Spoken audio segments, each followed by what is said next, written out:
You may be retired and you don't have kids at home anymore. You're still paying for that. And that's exactly right. And see, this is one of the things is, oh, I leave my kids in public school because I want to be able to change the system. Hey, your kids will never change the system.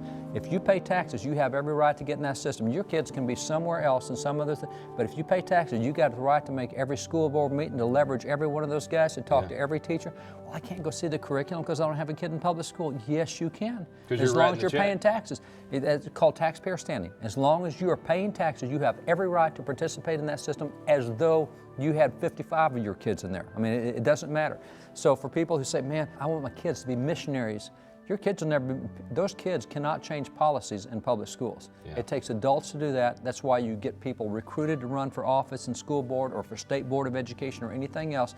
But just because your kids are in some other form of education, don't you dare think about going and hiding from those 88% that need good policies. Hey, you gotta I be was just involved. thinking of a good action step too. You mentioned in another program the Constitution Day, and something like 85% or so of the schools are not doing that, and yet it's the federal law that they should do it. In Texas and a lot of other states, we've got the Celebrate Freedom Week where they're supposed to study the Declaration of the Constitution, but a lot of schools aren't doing it. Hey, there's a great thing for you to go to your school board to say, hey, you guys need to be teaching the Constitution and the Declaration. It's the law. By federal statistics, 90% of public schools do not celebrate Constitution Day on the way that the law demands they do it, and that is study the Constitution on that day.